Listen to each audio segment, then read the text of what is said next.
Adaptations. Okay, അപ്പോൾ നിങ്ങൾ കേട്ടിട്ടുള്ള കാര്യമായിരിക്കും കേട്ടോ. അതായത് നമ്മൾക്ക് നമ്മുടെ ചുറ്റും നോക്കുമ്പോൾ ഒരുപാട് രീതിയിലുള്ള ആനിമൽസിനെ കാണാൻ പറ്റും അല്ലേ. നമ്മുടെ വീടുകളിലാണെങ്കിലും നമുക്ക് കാണാൻ പറ്റും, പുറത്തോട്ട് പോകുമ്പോഴാണെങ്കിലും കാണാൻ പറ്റും അല്ലേ. ഓരോ ആനിമൽസിനും എന്താണ് അവരുടെ ഫിസിക്കൽ ഫീച്ചേഴ്സ് എന്ന് പറയുന്നത് ഡിഫറെൻ്റ് ആയിരിക്കും. അതായത് സൈസ്, ചില ബേർഡ്സിനെയൊക്കെ സംബന്ധിച്ചിടത്തോളം കുഞ്ഞ് ബേർഡ്സ് ഒക്കെ ഉണ്ട് അല്ലേ. അനിമൽസ്, വലിയ വലിയ അനിമൽസ് ഉണ്ടായിരിക്കും അല്ലേ. അപ്പോൾ ഓരോ ആനിമൽസിനും അവരുടെ സൈസിനകത്താണെങ്കിലും അതുപോലെ തന്നെ അവരുടെ കളറിലാണെങ്കിലും അതുപോലെ അവരുടെ സൗണ്ടിനാണെങ്കിലും ഒക്കെ എന്തായിരിക്കും എൻറ്റയർലി ഡിഫറെൻ്റ് ആയിരിക്കും അല്ലേ. അപ്പോൾ ഇങ്ങനെ നമ്മുടെ ചുറ്റും ധാരാളം രീതിയിലുള്ള ഡിഫറെൻറ്റ് ടൈപ്സ് ഓഫ് ആനിമൽസ് എന്ത് ചെയ്യുന്നുണ്ട്, ജീവിക്കുന്നുണ്ട്. അപ്പോൾ ഇങ്ങനെ ഇവ ഈ ജീവിക്കുന്നതും അതിനെ എങ്ങനെ നമുക്ക് അതിൻ്റെ അഡാപ്റ്റേഷൻസ്, ഇതിൻ്റെ ഓരോ ജീവിത രീതികൾ വെച്ചിട്ട് അവയുടെ ഓരോ രീതിയിലുള്ള എന്താണ് സവിശേഷത അല്ലെ. ഓരോ ജീവികൾക്കും ഓരോ രീതിയിലുള്ള ഫീച്ചേഴ്സ് ആയിരിക്കും അല്ലെ. നമ്മൾക്ക് നടക്കാൻ പറ്റുന്നുണ്ട്. വെള്ളത്തിൽ ജീവിക്കുന്ന ജീവികളാണെങ്കിൽ എന്താണ്, അവ നീന്തുന്നു അല്ലെ. പിന്നെ പക്ഷികളാണെങ്കിൽ എന്ത് ചെയ്യുന്നു, പറക്കുന്നു അല്ലെ.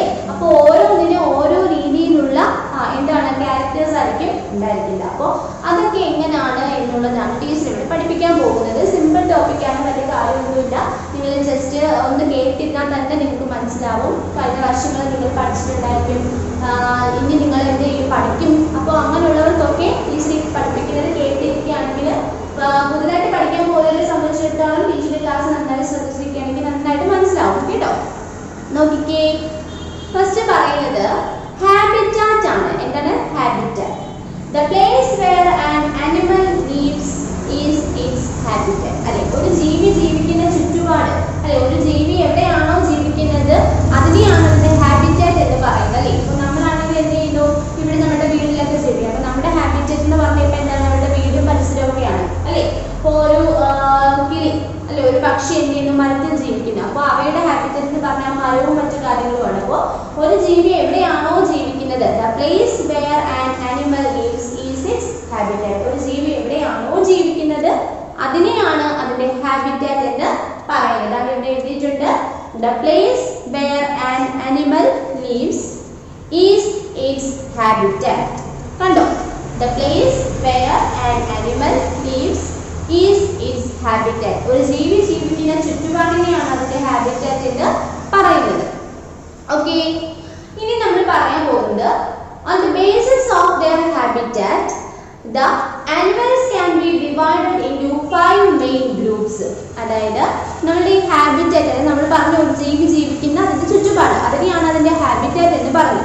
അപ്പോൾ ഈ ഹാബിറ്റാറ്റിന്റെ അടിസ്ഥാനത്തിൽ on the basis of their habitat, ഹാബിറ്റാറ്റിന്റെ അടിസ്ഥാനത്തിൽ നമ്മൾക്ക് ജീവികളെ എത്രയായിട്ട് തരംതിരിക്കാം? 5 മെയിൻ ഗ്രൂപ്പ്സ്, 5 ഗ്രൂപ്പുകളായിട്ട് നമുക്ക് ഇവയെ പ്രധാനമായിട്ടും തരംതിരിക്കാൻ പറ്റും. അതാണ് നമ്മൾ ഇവിടെ പഠിക്കുന്ന പ്രധാനപ്പെട്ട കാര്യം. നോക്കിക്കേ, ടീച്ചർ ബോർഡിൽ എഴുതിയിട്ട് തരാം.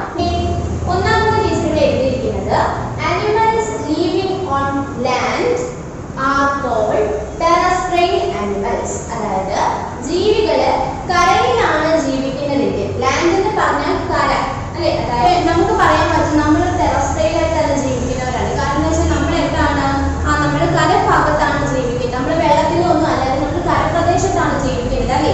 അല്ലെ, ഉദാഹരണം പറയുകയാണെങ്കിൽ നിങ്ങളുടെ വീട്ടിൽ തന്നെയുള്ള അനിമൽസിനെ നോക്കിയേ, എന്തൊക്കെയുണ്ട്? ക്യാറ്റ് ഉണ്ട്, കൗ ഉണ്ട് അല്ലെ. പിന്നെ നമുക്ക് പറയുന്നത് ടൈഗർ അല്ലെ, ലയൺ അല്ലെ, പിന്നെന്തുണ്ട്? ക്യാമൽ. ഇവയെല്ലാം എന്താണ്? ടെറസ്ട്രിയൽ ആനിമൽസ് ആണ് നമുക്ക് പറയാൻ പറ്റും. കരഭാഗത്താണ് ജീവിക്കുന്നത് അല്ലെ. അല്ലാതെ കടലിലോ അല്ലെങ്കിൽ നമ്മൾ വല്ല റിവറിലോ ഒന്നും അല്ല ജീവിക്കുന്നത്. നമ്മൾ എന്താണ് ജീവിക്കുന്നത്? കരപ്രദേശത്താണ്, ലാൻഡിലാണ് ജീവിക്കുന്നത് അല്ലെ. So animals living on land are called terrestrial animals അല്ലെ. അതായത് കരഭാഗത്ത് ജീവിക്കുന്ന ജീവികളെയാണ് ടെറസ്ട്രിയൽ ആനിമൽസ് എന്ന് പറയുന്നത്. ടീച്ചർ ഇപ്പോൾ എക്സാമ്പിൾസ് പറഞ്ഞു. ലയൺ ഉണ്ട്, ടൈഗർ അല്ലെ, എന്തുണ്ട് പിന്നെ ക്യാമൽ, കൗ, ക്യാറ്റ് അല്ലെ, ഡോഗ്. ഇവയെല്ലാം എന്താണ്? ടെറസ്ട്രിയൽ ആനിമൽസ് ആണ്, കരയിൽ ജീവിക്കുന്ന ജീവികളാണ്. ആണല്ലോ? ആണ്. അടുത്ത് നോക്കിക്കേ, animals living in water are called aquatic animals അല്ലെ. വെള്ളത്തിൽ ജീവിക്കുന്ന ജീവികളെ, ജലത്തിൽ ജീവിക്കുന്ന ജീവികളെ നമ്മൾക്ക് എന്ത് പറയാം? അക്വാറ്റിക് ആനിമൽസ് എന്ന് പറയാം. അക്വാറ്റിക്കിന്റെ spelling AQUATIC, aquatic animals. Okay, അപ്പോൾ വെള്ളത്തിൽ വാട്ടർ വെള്ളത്തിൽ ജീവിക്കുന്ന ജീവികളെ അക്വാട്ടിക് ആനിമൽസ് എന്നാണ് പറയുന്നത്. ഉദാഹരണം നിങ്ങൾക്ക് എല്ലാവർക്കും അറിയാൻ പറ്റും ഫിഷ് അല്ലെ, മീൻ അല്ലെ. മീൻ എന്താണ്? വെള്ളത്തിൽ ജീവിക്കുന്ന ഒരു ജീവിയാണ് അല്ലെ അല്ലെ അതെ. അതുപോലെ തന്നെ വേറെ പറയുകയാണെങ്കിൽ ഡോൾഫിൻ അല്ലെ, ഡോൾഫിൻ. പിന്നെന്താണ്? സ്റ്റാർ ഫിഷ് അല്ലെ. പിന്നെ നമുക്ക് ഒരുപാട് ഫിഷ് ടൈപ്പിൽ വരുന്ന എല്ലാം പറയാം അല്ലെ. സ്റ്റാർ ഫിഷ് ഉണ്ട്, പിന്നെ സീ ഹോഴ്സ്, കടൽ കുതിര എന്നൊക്കെ പറയും അല്ലെ. കണ്ടോ ടീച്ചർ ഇവിടെ പിക്ചർ കാണിക്കാം, നോക്കിയോ. സീ ഹോഴ്സ് കണ്ടോ നിങ്ങൾ പിക്ചർ കണ്ടോ? കടൽ കുതിര കണ്ടോ. ദെൻ സ്റ്റാർ ഫിഷ് കണ്ടോ, നക്ഷത്ര മത്സ്യം എന്നൊക്കെയാണ് പറയുന്നത്, സ്റ്റാർ ഫിഷ് കണ്ടോ. ദെൻ പിന്നെ പറയാനുള്ള എന്തൊക്കെയുണ്ട്? ഒക്ടോപസ് കണ്ടോ, ഒക്ടോപസ്. ഒക്ടോപസിന്റെ പിക്ചർ കണ്ടോ നിങ്ങൾ? ഒക്ടോപസിന്റെ പിക്ചർ കണ്ടോ?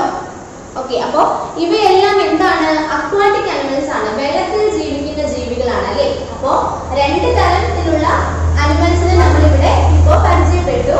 ഓൺ ദെയർ ഹാബിറ്റാറ്റ്, അവയുടെ ഹാബിറ്റാറ്റിന്റെ അടിസ്ഥാനത്തിൽ നമുക്ക് ജീവികളെ 5 എണ്ണമായിട്ട് ഡിവൈഡ് ചെയ്യാമെന്ന് നമ്മൾ പറഞ്ഞു. അതിലെ ആദ്യത്തെ 2 എണ്ണമാണ് ടീച്ചർ ഇപ്പോൾ നിങ്ങൾക്ക് ഇവിടെ ബോർഡിൽ എഴുതിയിട്ട് തന്നത്. ഒന്നാമത് പറയുന്നത് animals living on land are called terrestrial animals അല്ലേ. കരയിൽ ജീവിക്കുന്ന ജീവികളെയാണ് നമ്മൾ terrestrial animals എന്ന് പറയുന്നത്. എക്സാമ്പിൾ നമ്മൾ പറഞ്ഞു ലയൺ, ടൈഗർ, ക്യാമൽ അല്ലേ, കൗ, കാറ്റ്, ഡോഗ്, അങ്ങനെ എന്തായാലും കരയിൽ ജീവിക്കുന്ന ജീവികൾ. രണ്ടാമത് പറയുന്നത് animals living in water are called aquatic animals. വെള്ളത്തിൽ ജീവിക്കുന്ന ജീവികളെയാണ് നമ്മൾ aquatic animals എന്ന് പറയുന്നത്. എക്സാമ്പിൾ ഫിഷ്, മത്സ്യം അല്ലെ, മത്സ്യങ്ങൾ എന്താണെങ്കിലും. പിന്നെ ഒക്ടോപസ് പറഞ്ഞു, സീ ഹോഴ്സ് പറഞ്ഞു, സ്റ്റാർ ഫിഷ്. ഇവയെല്ലാം എന്തിന് എക്സാമ്പിൾസ് ആണ്? അക്വാട്ടിക് ആനിമൽസിന് എക്സാമ്പിൾസ് ആണെന്ന് പറഞ്ഞു. ഓക്കെ ആണല്ലോ, ഡൗട്ട് ഒന്നും ഇല്ലല്ലോ. 2 എണ്ണം പറഞ്ഞതിന് ഡൗട്ട് ഒന്നുമില്ല അല്ലെ. ഇനി അടുത്ത നോക്കിയേ. Animals that live both on land and in water are called amphibians അല്ലെ. അതായത് കരയിലും ജീവിക്കും അതുപോലെ തന്നെ വെള്ളത്തിലും ജീവിക്കും. നമ്മൾ ആദ്യം പറഞ്ഞു കരയിൽ ജീവിക്കുന്ന ജീവികളെയാണ് നമ്മൾ ടെറസ്ട്രിയൽ ആനിമൽസ് എന്ന് പറഞ്ഞു. വെള്ളത്തിൽ ജീവിക്കുന്ന ജീവികളെ നമ്മൾ അക്വാട്ടിക് ആനിമൽസ് എന്ന് പറഞ്ഞു.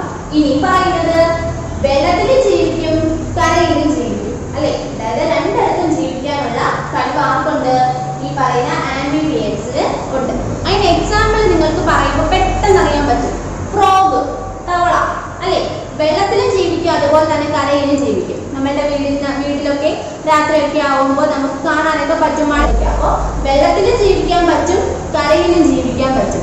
അങ്ങനെയുള്ളതാണ് എന്തെന്ന് പറയുന്നത്? ആംഫിബിയൻസ് എന്ന് പറയുന്നത്. അതിന്റെ എക്സാമ്പിൾ ആണ് ടീച്ചർ പറഞ്ഞത് ഫ്രോഗ്. എല്ലാവർക്കും അറിയാവുന്ന കാര്യമായിരിക്കും ഫ്രോഗ്. അപ്പോൾ അതിന്റെ എക്സാമ്പിൾ ഫ്രോഗ് നിങ്ങൾ എന്ത് ചെയ്യുക? ഓർത്ത് വെക്കുക, തവള. ഓക്കെ ആണല്ലോ. അടുത്തത് പറയുന്നത് എന്താ നോക്കിയേ.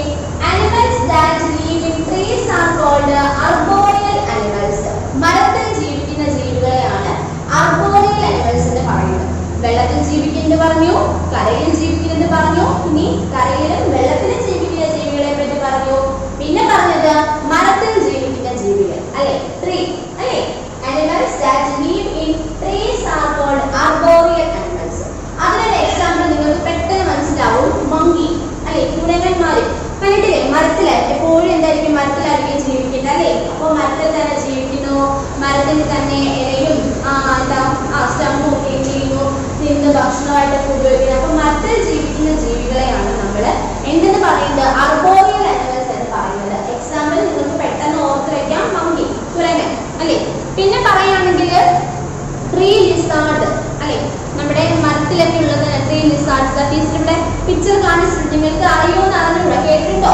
അപ്പൊ എന്തായാലും ജസ്റ്റ് ഓർത്ത് വെക്കുക, ട്രീ ലിസാർഡ്സ്. ഓക്കെ, അപ്പൊ മങ്കിയും പറഞ്ഞു, ട്രീ ലിസാർഡ്സും പറഞ്ഞു. എന്തിന്റെ എക്സാമ്പിൾ ആണ്? ആർബോറിയൽ ആനിമൽസിന് എക്സാമ്പിൾ ആണ്. അപ്പോ ഇപ്പൊ പറഞ്ഞു എന്തൊക്കെ പറഞ്ഞു? Animals that live both on land and in water are called amphibians. വെള്ളത്തിലും കരയിലും ജീവിക്കുന്ന ജീവികളാണ് amphibians എന്ന് പറയുന്നത്. അടുത്തത് പറയുന്നത് animals that live in trees are called arboreal animals. മരത്തിൽ ജീവിക്കുന്ന ജീവികളെ നമ്മൾ പൊതുവെ arboreal animals എന്ന് പറയുന്നു. അപ്പൊ 4 നമ്മൾ പറഞ്ഞു, ഇനി ഒന്നും കൂടെ ഉള്ളു പറയാനായിട്ട് അല്ലെ. അതൊന്ന് നോക്കിക്കോ. അപ്പൊ നിങ്ങളുടെ നോട്ടിൽ നിങ്ങൾക്ക് എഴുതിയെടുക്കാൻ ബുദ്ധിമുട്ടാണെന്നുണ്ടെങ്കിൽ ടീച്ചർ ഈ വീഡിയോയുടെ അവസാനം നിങ്ങൾക്ക് ഇതിനെ നോട്ട് തരാം. അപ്പൊ നിങ്ങൾ അത് നോക്കി നിങ്ങളുടെ നോട്ട്ബുക്കിലോട്ട് എഴുതിയെടുത്താൽ മതിയാവും. ഓക്കെ, നോക്കൂ. നോക്കി, animals that spend most of their time on air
പക്ഷികൾ എന്ന് പറയുന്നത്. ബേർഡ്സ് ഒക്കെ എന്തിന് എക്സാമ്പിൾ ആണ്? ഏരിയൽ ആനിമൽസിന് എക്സാമ്പിൾ ആണ്. Animals that spend most of their time on air are called aerial animals. Okay. അപ്പോ ടീച്ചർ പറഞ്ഞ ഈ ഒരു ടോപ്പിക് എന്ന് പറഞ്ഞാൽ ഹാബിറ്റാറ്റ് ആണ് അല്ലേ? ഹാബിറ്റാറ്റ് എന്ന് പറഞ്ഞാൽ എന്താണ്? The place where an animal lives is its habitat. എവിടെയാണോ ഒരു ജീവി ജീവിക്കുന്നത് അതിന്റെ ആ ചുറ്റുപാടിനെയാണ് അതിന്റെ ഹാബിറ്റാറ്റ് എന്ന് പറയുന്നത്. ഓക്കെ. അപ്പോൾ അതിന്റെ ആവാസ വ്യവസ്ഥ എന്നൊക്കെ പറയാൻ പറ്റും. ഓക്കെ. അപ്പൊ ഹാബിറ്റാറ്റ് എന്ന് പറയുന്നത് ഇങ്ങനെ ഈ ഹാബിറ്റാറ്റിന്റെ അടിസ്ഥാനത്തിൽ on the basis of their habitat animals can be divided into main 5 groups. അല്ലേ? പ്രധാനമായിട്ടും ഹാബിറ്റാറ്റിന്റെ അടിസ്ഥാനത്തിൽ നമുക്ക് ജീവികളെ 5 ആയിട്ട് തരംതിരിക്കാൻ പറ്റും. First terrestrial animals, second aquatic animals, third amphibians, fourth arboreal animals, then last എന്താണ് പറയുന്നത്? നമ്മൾ ഇപ്പോൾ പറഞ്ഞു നിർത്തിയ ഏരിയൽ അനിമൽസ്. ടെറസ്ട്രിയൽ അനിമൽസ് എന്ന് പറഞ്ഞാൽ animals living on land are called terrestrial animals. അല്ലെ? കരയിൽ ജീവിക്കുന്ന ജീവികളെയാണ് നമ്മൾ ടെറസ്ട്രിയൽ അനിമൽസ് എന്ന് പറയുന്നത്. എക്സാമ്പിൾസ് നമ്മൾ പറഞ്ഞു കൗ, then എന്താണ് ലയൺ, ടൈഗർ, ഷീപ്പ്, അല്ലെ? Dog examples. then അത് കഴിഞ്ഞ് പറഞ്ഞത് animals living in water are called aquatic animals. വെള്ളത്തിൽ ജീവിക്കുന്ന ജീവികളെയാണ് നമ്മൾ പൊതുവെ aquatic animals എന്ന് പറയുന്നത്. എക്സാമ്പിൾസ് നമ്മൾ പറഞ്ഞു ഫിഷ്, അല്ലെ? മത്സ്യങ്ങളെല്ലാം അല്ലെ പറഞ്ഞു. പിന്നെ സ്റ്റാർ ഫിഷ്, സീ ഹോഴ്സ്, അല്ലെ? എക്സാമ്പിൾസ് ആയിട്ട് നമ്മൾ ഇവയെല്ലാം പറഞ്ഞു. അടുത്തത് പറഞ്ഞത് animals that live both on land and in water are called എന്തെന്ന് പറയുന്നത്? amphibians. അല്ലെ? വെള്ളത്തിലും ജീവിക്കും കരയിലും ജീവിക്കും, രണ്ടിടത്തും ജീവിക്കാനുള്ള കഴിവുണ്ട്. അങ്ങനെയുള്ള ജീവികൾക്ക് എക്സാമ്പിൾ നമ്മൾ പെട്ടെന്ന് ഓർത്തിരിക്കാൻ പറ്റുന്നതാണ് ഫ്രോഗ്, അല്ലെ? തവള, അല്ലെ? എക്സാമ്പിൾ ഫ്രോഗ് ആയിട്ട് പറഞ്ഞു. then ഫോർത്ത് പറഞ്ഞത് എന്താണ്? arboreal animals, അല്ലെ? animals that live in trees. മരത്തിൽ ജീവിക്കുന്ന ജീവികളെയാണ് നമ്മൾ എന്തെന്ന് പറയുന്നത്? arboreal animals എന്ന് പറയുന്നത്. എക്സാമ്പിൾസ് പെട്ടെന്ന് ഓർത്ത് വയ്ക്കാൻ പറ്റും. monkeys, അല്ലെ? കുരങ്ങന്മാർ, അല്ലെ? the last ഇപ്പൊ പറഞ്ഞതാണ് എന്ന് പറയുന്നത് aerial animals. animals that spend most of their time on air are called എന്തെന്ന് പറയുന്നത്? aerial animals. എക്സാമ്പിൾസ് birds, പക്ഷികൾ, അല്ലേ? അപ്പോൾ ഇത് നമ്മൾ എന്താണ് നമ്മുടെ അനിമൽസ് അഡാപ്റ്റേഷൻസ്, അല്ലെ? ജീവികളുടെ ജീവിത രീതികളുമായിട്ട് ബന്ധപ്പെട്ടിട്ടാണ് നമ്മൾ ഇവിടെ ഹാബിറ്റാറ്റ് പറഞ്ഞു. ഹാബിറ്റാറ്റിനെ ബേസ് ചെയ്തിട്ട് നമ്മൾ അനിമൽസിന്റെ 5 കാറ്റഗറീസ് ആയിട്ട് 5 ഗ്രൂപ്പായിട്ട് നമ്മൾ ഇവിടെ ഡിവൈഡ് ചെയ്തു. Terrestrial animals, aquatic animals, amphibians, പിന്നെ എന്താണ് arboreal animals, then ലാസ്റ്റ് ഇപ്പോൾ പറഞ്ഞത് ഏരിയൽ അനിമൽസ്. ഡൗട്ട് ഒന്നും ഇല്ലെങ്കിൽ നോട്ട് ചെയ്ത് തരും. അപ്പോൾ നിങ്ങൾ അത് നോക്കി എന്ത് ചെയ്യുക? നിങ്ങൾ നോട്ട്ബുക്കിലോട്ട് നേരിട്ട് എടുത്ത് പഠിക്കാം. ഓക്കെ. ഇത് പഠിപ്പിക്കാൻ പോകുന്നത് വേറൊരു ടോപ്പിക്കാണ് അഡാപ്റ്റേഷൻസ് ഫോർ ഫുഡ്, അല്ലെ? നമ്മൾ ഹാബിറ്റാറ്റ് വെച്ചിട്ട് നമ്മൾ എന്ത് ചെയ്തു? അനിമൽസിനെ 5 മെയിൻ ഗ്രൂപ്പ്സ് ആയിട്ട് ഡിവൈഡ് ചെയ്തു. ഇനി അതുപോലെ തന്നെ നമ്മൾ അഡാപ്റ്റേഷൻസ് ഫോർ ഫുഡ് വെച്ചിട്ട് നമ്മൾ അനിമൽസിനെ 3 ആയിട്ട് ഡിവൈഡ് ചെയ്യാൻ പറ്റും. ഏതൊക്കെയാണെന്ന് അറിയാമോ? Carnivorous, herbivorous, omnivorous. അപ്പോൾ ഇതാണ് ടീച്ചർ ഇനി പഠിപ്പിക്കാൻ പോകുന്നത്. അഡാപ്റ്റേഷൻസ് ഫോർ ഫുഡ്, ഫുഡിന്റെ ബേസ് ചെയ്തുകൊണ്ട് നമുക്ക് അനിമൽസിനെ ഡിവൈഡ് ചെയ്യാൻ പറ്റുന്ന ഗ്രൂപ്പ്സ് നോക്കിക്കോ. ഓക്കെ. ഇവിടെ ടീച്ചർ ഒരു പിക്ചർ കാണിച്ചിട്ടുണ്ട്. നോക്കിക്കേ. ഫസ്റ്റ് പറഞ്ഞിരിക്കുന്നത് കാർണിവോറസ്, അല്ലേ? Carnivorous is an animal that eats other animals. അതായത് ഈ കാർണിവോറസ് അനിമൽസ് എന്ന് പറയുന്നത് അവയുടെ ആഹാരത്തിന് വേണ്ടിയിട്ട് അവ എന്ത് ചെയ്യുന്നു? മറ്റൊരു അനിമലിനെ തന്നെ എന്ത് ചെയ്യുന്നു? ഫുഡിന് വേണ്ടിയിട്ട് ഉപയോഗിക്കുന്നത്. അതായത് അവ എന്ത് ചെയ്യുന്നു? അവയ്ക്ക് ആഹാരത്തിന് വേണ്ടിയിട്ട് മറ്റൊരു ജീവിയെ തന്നെ ആഹാരമാക്കി എടുക്കും. അങ്ങനെയുള്ളവയാണ് എന്തെന്ന് പറയുന്നത്? കാർണിവോറസ് അനിമൽസ് എന്ന് പറയുന്നത്. അപ്പൊ അതിന് എക്സാമ്പിൾസ് ഉണ്ട്. ലയൺ, ടൈഗർ, അല്ലെ? then cheetahs, അല്ലെ? ഇവയൊക്കെ എന്താണ്? മാംസം ആഹാരമായിട്ട് കഴിക്കുന്ന എന്താണ്? അനിമൽസ് ആണ്, അല്ലെ? അതായത് animals carnivorous is an animal that eats other animals. അവ ആഹാരത്തിന് വേണ്ടിയിട്ട് മറ്റൊരു അനിമലിനെ തന്നെ എന്ത് ചെയ്യുന്നു? ആശ്രയിക്കുന്നു, അല്ലെങ്കിൽ മറ്റൊരു അനിമലിനെ തന്നെ ഫുഡായിട്ട് അവ ഉപയോഗിക്കുന്നു. അങ്ങനെയുള്ളവയാണ് carnivorous animals എന്ന് പറയുന്നത്. Example lion, tiger, ചീറ്റാസ് etc. then second പറഞ്ഞിരിക്കുന്നത് herbivores, അല്ലെ? herbivores. And herbivore is an animal that eats only plants. അപ്പൊ ആഹാരത്തിന് വേണ്ടിയിട്ട് സസ്യങ്ങളെ മാത്രം ആശ്രയിക്കുന്ന ജീവികൾ. അപ്പൊ ആഹാരത്തിന് വേണ്ടിയിട്ട് എന്താണ് ആഹാരമായിട്ട് സസ്യങ്ങൾ, ഇലകളും പച്ചക്കറികളും അല്ലെങ്കിൽ ഫ്രൂട്ട്സും അങ്ങനെയുള്ള പ്ലാന്റ്സിനെ മാത്രം ആശ്രയിക്കുന്നു. ആഹാരത്തിന് വേണ്ടിയിട്ട് പ്ലാന്റ്സിനെ മാത്രം ആശ്രയിക്കുന്ന ജീവികളെയാണ് ഹെർബിവോറസ് ആനിമൽസ് എന്ന് പറയുന്നത്. അതിന് എക്സാമ്പിൾ ഉണ്ട് ജിറാഫ്, ദെൻ എന്താണ് റാബിറ്റ് അല്ലെ, ദെൻ കൗ, ദെൻ പിന്നെന്താണ് ഷീപ്പ് അല്ലെ, ഹോഴ്സ് കുതിര, ഇങ്ങനെയുള്ള ജീവികളൊക്കെ എന്താണ് ആഹാരം, അവയുടെ ആഹാരത്തിന് വേണ്ടിയിട്ട് എന്താണ് പ്ലാന്റ്സ് ചെടികളെയാണ് ആശ്രയിക്കുന്നത് അല്ലെ. റാബിറ്റ് ക്യാരറ്റ് ഒക്കെ കഴിച്ചിട്ടല്ലേ ജീവിക്കുന്നത്. കൗ പശു എന്താണ് പുല്ലും അങ്ങനെയുള്ള കാര്യങ്ങളൊക്കെ അല്ലേ പ്ലാന്റ്സിൽ നിന്ന് കിട്ടുന്ന കാര്യങ്ങളാണ് എന്ത് ചെയ്ത് ഉപയോഗിക്കുന്നത് അല്ലെ. പിന്നെ അതുപോലെ തന്നെ അല്ലെ, ഇങ്ങനെ നിങ്ങൾക്ക് അറിഞ്ഞൂടെ പ്ലാന്റ്സ് ആഹാരമായിട്ട് എന്ത് ചെയ്യുന്നു ആശ്രയിക്കുന്ന ജീവികളെ നിങ്ങൾക്ക് അറിയാവുന്ന കാര്യമാണ് അല്ലെ. അപ്പോ എന്താണ് ഹെർബിവോറസ് എന്ന് പറഞ്ഞാൽ herbivore is an animal that eats only plants. ആഹാരത്തിന് വേണ്ടിയിട്ട് ചെടികളെ സസ്യങ്ങളെ ആശ്രയിക്കുന്ന ജീവികളെയാണ് herbivore plants എന്ന് പറയുന്നത്. അടുത്തത് പറയുന്നത് എന്താണ് omnivorous. എന്താണ് omnivorous? An omnivorous is an animal that eats both animals and plants. ആഹാരത്തിന് വേണ്ടിയിട്ട് ജന്തുക്കളെയും ആശ്രയിക്കുന്നുണ്ട് സസ്യങ്ങളെയും ആശ്രയിക്കുന്നുണ്ട്. എക്സാമ്പിൾ പറയുകയാണെങ്കിൽ നിങ്ങൾക്ക് പെട്ടെന്ന് അറിയാൻ പറ്റും, നമ്മൾ ഹ്യൂമൻ ബീങ്സ് അല്ലെ, മനുഷ്യർ അല്ലെ, നമ്മൾ എന്ത് ചെയ്യുന്നു പച്ചക്കറിയും പഴവർഗ്ഗങ്ങളും ഇലക്കറികളും ഒക്കെ കഴിക്കുന്നു.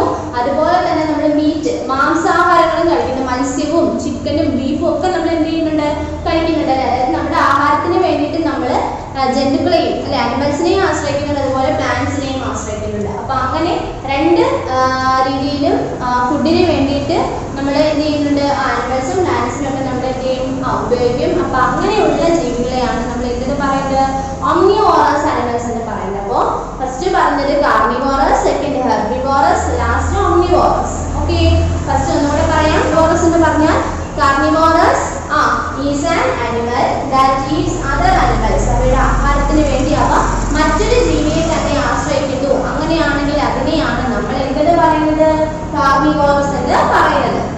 സെക്കൻഡ് പറഞ്ഞത് ഹെർബിവോറസ് ആണ്. And herbivore is an animal that eats only plants. ആഹാരത്തിന് വേണ്ടിയിട്ട് അവ എന്ത് ചെയ്യുന്നു ചെടികളെ അല്ലെ സസ്യങ്ങളെ ആശ്രയിക്കുന്നു. അങ്ങനെയുള്ളവയാണ് നമ്മൾ ഹെർബിവോറസ് എന്ന് പറയുന്നത്. എക്സാമ്പിൾ പറയുകയാണെങ്കിൽ എന്തൊക്കെയുണ്ട് ജിറാഫ് ഉണ്ട്, ദെൻ റാബിറ്റ് പറഞ്ഞു, കൗ അല്ലെ, ഗോട്ട് അല്ലെ, ദെൻ ജിറാഫ് പറഞ്ഞു, പിന്നെ ഹോഴ്സ് അല്ലെ. ഇങ്ങനെയുള്ള കാര്യങ്ങൾ ഇങ്ങനെയുള്ള അനിമൽസ് എല്ലാം അവയുടെ ആഹാരത്തിന് വേണ്ടിയിട്ട് സസ്യങ്ങളെ ആശ്രയിക്കുന്നു. ലാസ്റ്റ് പറഞ്ഞിരിക്കുന്നതാണ് എന്ത് omnivorous അല്ലെ. omnivorous എന്താണ്? omnivorous is an animal that eats both animals and plants അല്ലെ. ആഹാരത്തിന് വേണ്ടിയിട്ട് ജന്തുക്കളെയും ആശ്രയിക്കുന്നു, അതുപോലെ തന്നെ സസ്യങ്ങളെയും ആശ്രയിക്കുന്നു. എക്സാമ്പിൾ പറഞ്ഞു നമ്മൾ അല്ലെ ഹ്യൂമൻ ബീങ്സ് അല്ലെ, അതുപോലെ തന്നെ പിന്നെന്താണ് ബീസ് അല്ലെ, പിന്നെ അതുപോലെ തന്നെ വേറെ ഒരുപാട് ജീവികൾ നിങ്ങൾക്കറിയാം. അപ്പൊ ഹ്യൂമൻ ബീങ്സ് എന്ന് പറയുമ്പോൾ തന്നെ നിങ്ങൾക്ക് പെട്ടെന്ന് എന്ത് ചെയ്യും മനസ്സിലാവും. നമ്മുടെ ആഹാര രീതി തന്നെ നമുക്ക് അറിയാവുന്ന കാര്യമാണ് അല്ലെ. നമ്മൾ എന്താണ് ഇലക്കറികളും പച്ചക്കറികളും അതുപോലെ മീറ്റ് മാംസങ്ങളും ഒക്കെ നമ്മൾ എന്ത് ചെയ്യും നമ്മുടെ ഫുഡിനകത്ത് നമ്മൾ എന്ത് ചെയ്യുന്നുണ്ട് ഉൾപ്പെടുത്തുന്നുണ്ട് അല്ലെ. അപ്പോ മൂന്നെണ്ണമാണ് പറഞ്ഞത് carnivorous, herbivorous, omnivorous. Adaptations for food അല്ലെ, ജീവികളുടെ ആഹാര രീതി വെച്ചിട്ട് നമുക്ക് അവയെ മൂന്നായിട്ട് തരംതിരിക്കാം. Carnivorous, then herbivorous, then omnivorous. മനസ്സിലായോ? ഓക്കെ, ഇനി നമ്മൾ പറയാൻ പോകുന്നത് എന്താണെന്ന് വെച്ചാൽ പാരസൈറ്റ്സ് അല്ലെ. പാരസൈറ്റ്സ് എന്ന് പറഞ്ഞാൽ എന്താണെന്നറിയാമോ? ഇനി നമ്മൾ പറയാൻ പോകുന്നത് എന്താണെന്ന് വെച്ചാൽ ഇത്രയും പറഞ്ഞു അല്ലെ. ഇനി എന്താണ് പാരസൈറ്റ്സ് അറിയാമോ? പാരസൈറ്റ്സ് എന്ന് പറഞ്ഞാൽ animals that depend on other living animals for food are called parasites. ആണ് ഇവിടെ എഴുതിയിട്ടുണ്ട്. എന്താണ് പാരസൈറ്റ്സ് എന്ന് പറഞ്ഞാൽ animals that depend on other living animals for food അല്ലെ, അവയുടെ ആഹാരത്തിന് വേണ്ടിയിട്ട് എന്ത് ചെയ്യുന്നു മറ്റ് ജീവികളെ ആശ്രയിക്കുന്നു. ഉദാഹരണം പറയുകയാണെങ്കിൽ മോസ്കിറ്റോ അല്ലെ, കൊതുകിനെ നിങ്ങൾക്ക് അറിഞ്ഞൂടെ? കൊതുക് എന്ത് ചെയ്യും ബ്ലഡ് ആണ് അവയുടെ എന്ത് ഫുഡ് അല്ലെ, ആഹാരത്തിന് വേണ്ടിയിട്ട് ഉപയോഗിക്കുന്നതാണ്. അവയുടെ ആഹാരം എന്ന് വെച്ചാൽ നമ്മളുടെ കയ്യിലൊക്കെ വന്നിരുന്ന് കഴിച്ചിട്ട് നമ്മുടെ ദേഹത്തു നിന്നൊക്കെ എന്ത് ചെയ്യും രക്തം ഊട്ടി കുടിച്ചുകൊണ്ട് പോകും അല്ലെ. അപ്പൊ അതാണ് അവയുടെ ഫുഡായിട്ട് അവ എടുക്കുന്നത് അല്ലെ. അപ്പൊ ഇങ്ങനെ ആഹാരത്തിന് വേണ്ടിയിട്ട് മറ്റൊരു ജീവികളെ ആശ്രയിക്കുന്നുവെങ്കിൽ അവയെ നമ്മൾ പാരസൈറ്റ്സ് എന്നാണ് പറയുന്നത്. അപ്പൊ പാരസൈറ്റ്സ് എന്ന് പറഞ്ഞാൽ animals that depend on other living animals for food. അതായത് ആഹാരത്തിന് വേണ്ടി ജീവനുള്ള മറ്റൊരു ജീവിയെ എന്ത് ചെയ്യും ആശ്രയിക്കുന്നു. കൊതുക് മസ്കിറ്റോ എന്ന് പറഞ്ഞാൽ ജീവനുള്ള ഒരു പ്രാണിയാണ് അല്ലേ. ഇത് വന്ന് നമ്മളുടെ കയ്യിലോ അല്ലെങ്കിൽ നമ്മുടെ ദേഹത്ത് എന്തെങ്കിലും എന്ത് ചെയ്യും, കുത്തും അല്ലെ. കുത്തിയിട്ട് നമ്മുടെ ബോഡിയിൽ നിന്ന് അതിന്റെ നമ്മുടെ ബ്ലഡ് എന്ത് ചെയ്യും, എന്ത് ചെയ്യും, സക്ക് ചെയ്തെടുക്കല്ലോ, ഊറ്റി കുടിക്കും അല്ലേ. ഇല്ലേ, കൊതുക് കുത്തുകയില്ലേ. അപ്പൊ നമുക്കും എന്തുണ്ട്, ജീവനുണ്ട് അല്ലേ. അപ്പം കൊതുക് എന്താണ്, ലിവിങ് തിങ്സ് ആണ്. നമ്മളും എന്താണ്, ഒരു ലിവിങ് തിങ്സ് ആണ് അല്ലേ. അപ്പോൾ ഈ കൊതുക് വന്ന് നമ്മളെയാണ് അവയുടെ ആഹാരത്തിന് വേണ്ടിയിട്ട് ആശ്രയിക്കുന്നത്. അങ്ങനെയുള്ള ജീവികളെയാണ് നമ്മൾ പാരസൈറ്റ്സ് എന്ന് പറയുന്നത് അല്ലേ. അതായത് നമ്മുടെ കാണിച്ചിട്ടുള്ള animals that depend on other living animals for food are called parasites. For example, mosquitoes. Okay, നമ്മുടെ പറയുന്ന definition, animals that depend on other living animals for food are called parasites. For example, mosquito അല്ലെ, ജീവനുള്ള ഒരു വസ്തു മറ്റൊരു ജീവനുള്ള വസ്തുവിനെ എന്ത് ചെയ്യുന്നു, ഫുഡിന് വേണ്ടിയിട്ട് ആശ്രയിക്കുന്നു. അങ്ങനെയുള്ള ജീവികളെയാണ് നമ്മൾ പാരസൈറ്റ്സ് എന്ന് പറയുന്നത്. Example mosquito. ഓക്കെ, അപ്പൊ നമുക്ക് ഇന്നത്തെ ക്ലാസ്സിൽ തൽക്കാലം ഇത്രയും പഠിക്കാം. അപ്പൊ ഇന്നത്തെ ക്ലാസ് നമ്മൾ എന്തൊക്കെയാ പറഞ്ഞത്, ഹാബിറ്റാറ്റ് പറഞ്ഞു അല്ലേ. ഹാബിറ്റാറ്റ് പറഞ്ഞ എന്താണ്, the place where an animal lives is its habitat. ഒരു ജീവി എവിടെയാണോ ജീവിക്കുന്നത് അതിന്റെ ആ ചുറ്റുപാടിനെയാണ് അതിന്റെ ഹാബിറ്റാറ്റ് എന്ന് പറയുന്നത്. On the basis of their habitat, the animals can be divided into 5 main groups അല്ലേ. ഹാബിറ്റാറ്റിന്റെ അടിസ്ഥാനത്തിൽ നമുക്ക് നമ്മുടെ ജീവികളെ 5 ആയിട്ട് തരംതിരിക്കാം. First one terrestrial animals, second aquatic animals, third amphibians, fourth എന്താണ് ഏരിയൽ ആനിമൽസ്, ദെൻ പിന്നെ പറയുന്നത് ആർബോറിയൽ ആനിമൽസ് ആണല്ലോ. അപ്പോൾ ടെറസ്ട്രിയൽ ആനിമൽസ് എന്ന് പറഞ്ഞാൽ എന്താണ്, ആനിമൽസ് ലിവിങ് ഓൺ ലാൻഡ് അല്ലെ. ആനിമൽസ് എന്ത് ചെയ്യുന്നു, കരയിൽ ജീവിക്കുന്നു അല്ലെ. കരയിൽ ജീവിക്കുന്ന ജീവികളെയാണ് നമ്മൾ ടെറസ്ട്രിയൽ ആനിമൽസ് എന്ന് പറയുന്നത്. എക്സാമ്പിൾ നമ്മൾ പറഞ്ഞു ലയൺ, ടൈഗർ അല്ലെ. ഓക്കെ, ദെൻ രണ്ടാമത് പറഞ്ഞത് അക്വാറ്റിക് ആനിമൽസ് ആണ്. ആനിമൽസ് ലിവിങ് ഇൻ വാട്ടർ, വെള്ളത്തിൽ ജീവിക്കുന്ന ജീവികൾ. എക്സാമ്പിൾ ഫിഷ് അല്ലെ, സ്റ്റാർ ഫിഷ് അല്ലെ. ഓക്കെ, ദെൻ മൂന്നാമത് പറഞ്ഞത് ആംഫിബിയൻസ് ആണ്. എന്താണ്, animals lives both land and water, കരയിലും വെള്ളത്തിലും ജീവിക്കുന്ന ജീവികൾ. എക്സാമ്പിൾ നമുക്ക് പെട്ടെന്ന് പറയാം ഫ്രോഗ് അല്ലേ, തവള. ദെൻ ആർബോറിയൽ ആനിമൽസ് എന്താണ്, animals that live in trees, മരത്തിൽ ജീവിക്കുന്ന ജീവികൾ. അതിന് example monkeys. The last aerial animals, animals that spend most of their time on air അല്ലേ, വായുവിൽ അവയുടെ ജീവിതത്തിന്റെ പകുതിയും വായുവിലാണ് ജീവിക്കുന്നത്. എക്സാമ്പിൾ ബേർഡ്സ് നമുക്ക് പറയാം. പിന്നെ നമ്മൾ പറഞ്ഞത് ഇപ്പോൾ അഡാപ്റ്റേഷൻസ് ഫോർ ഫുഡ് ആണ് അല്ലേ. ആഹാരത്തിന്റെ രീതി വെച്ചിട്ട് നമുക്ക് അനിമൽസിനെ പ്രധാനമായിട്ടും 3 മെയിൻ കാറ്റഗറീസ് ആയിട്ടാണ് ഡിവൈഡ് ചെയ്യുന്നത്. ഫസ്റ്റ് പറഞ്ഞത് carnivorous, second herbivorous, last omnivorous. Carnivorous നമ്മൾ പറഞ്ഞു എന്താണ്, അവയുടെ ആഹാരത്തിന് വേണ്ടിയിട്ട് അവ മറ്റ് ജീവികളെ ആശ്രയിക്കുന്നു അല്ലെ. എക്സാമ്പിൾ എന്താണ്, ടൈഗർ, ലയൺ, ചീറ്റാസ് അല്ലെ. ദെൻ പിന്നെ പറഞ്ഞു ഹെർബിവോറസ് അല്ലെ. ഹെർബിവോറസ് എന്ന് പറഞ്ഞാൽ എന്താണ്, അവയുടെ ആഹാരത്തിന് വേണ്ടിയിട്ട് അവ എന്താണ്, പ്ലാന്റ്സ്, ചെടികളെയാണ് ആശ്രയിക്കുന്നത് അല്ലെ. സസ്യവുമായിട്ട് ബന്ധപ്പെട്ടുള്ള ഭാഗങ്ങൾ അല്ലെ, ഇലയും അവയിൽ കിട്ടുന്ന ഫ്രൂട്ട്സും മറ്റു കാര്യങ്ങളൊക്കെയാണ് അവ ആഹാരത്തിന് വേണ്ടിയിട്ട് ഉപയോഗിക്കുന്നത്. എക്സാമ്പിൾ പറഞ്ഞു, എന്തൊക്കെ പറഞ്ഞു നമ്മള്, റാബിറ്റ് പറഞ്ഞു, ജിറാഫ് പറഞ്ഞു, ഹോഴ്സ് പറഞ്ഞു അല്ലെ. ഓക്കെ, ദെൻ ലാസ്റ്റ് പറഞ്ഞത് omnivorous. Omnivorous is an animal that eats both animals and plants അല്ലെ. എന്തൊക്കെയാണ്, പ്ലാന്റ്സും ആനിമൽസും എന്ത് ചെയ്യുന്നു, അവ ആഹാരത്തിന് വേണ്ടിയിട്ട് ഉപയോഗിക്കുന്നു. എക്സാമ്പിൾ പറഞ്ഞു ഹ്യൂമൻ ബീയിങ്സ്, മനുഷ്യര് അല്ലെ, നമ്മൾ അല്ലെ. അതുപോലെ തന്നെ ബിയേഴ്സ്, പിന്നെ എന്താണ് വേറെ ഉണ്ട് പിഗ്സ് അല്ലെ. അപ്പൊ നിങ്ങളുടെ എക്സാമ്പിൾസ് ഒരുപാടുണ്ട്.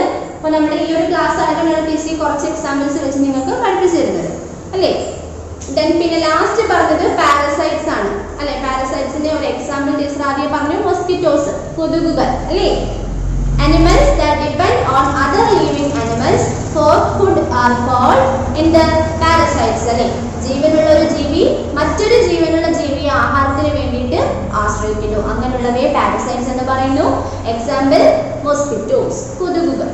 ഓക്കെ, അപ്പൊ നമുക്ക് ഇന്നത്തെ ക്ലാസ് ഇത്രയും പഠിക്കാം. അപ്പൊ ടീച്ചർ നോട്ട് നാട്ടിൽ കഴിയുമ്പോൾ തരുന്നുണ്ട്, നിങ്ങൾ അത് നോക്കി എഴുതുക. ഹാബിറ്റാറ്റ് എന്താണെന്നുള്ളത് പഠിക്കണം. പിന്നെന്താണ് on their habitat, the animals can be divided into 5 groups. അത് ഓരോന്നും പഠിക്കണം, എക്സാമ്പിൾസും പഠിക്കാം കേട്ടോ. ഡെഫിനിഷൻ ജസ്റ്റ് ഡെഫിനിഷൻ ആണ്, അത് അതുപോലെ പഠിക്കാം. പിന്നെ പറഞ്ഞത് കാർണിവോറസും ഓംനിവോറസും ഹെർബിവോറസും അല്ലേ, അതിന്റെ നോട്ടും പിന്നെ പാരസൈറ്റ്സ്. ഇത്രയും നോട്ട്സ് കേസരി വീഡിയോയുടെ അപ്പം നിങ്ങൾക്ക് തരുന്നുണ്ട്. നിങ്ങൾ അത് നോക്കി നോട്ട്ബുക്കിലോട്ട് എഴുതിയെടുത്ത് പഠിക്കുക. ഓക്കെ, അപ്പോൾ ഇന്നത്തെ ക്ലാസ്സിൽ എന്തെങ്കിലും പഠിപ്പിച്ച ഡൗട്ട് ഉണ്ടെങ്കിൽ ടീച്ചറോട് വിളിച്ച് ചോദിക്കുക. റിവ്യൂവിന് എല്ലാവരും നല്ല രീതിയിൽ പഠിച്ച് ടീച്ചർ ചോദിക്കുന്ന ഓരോ ചോദ്യത്തിനും പെട്ടെന്ന് ഉത്തരം പറയുന്ന രീതിയിൽ പഠിക്കുക. Okay, thank you.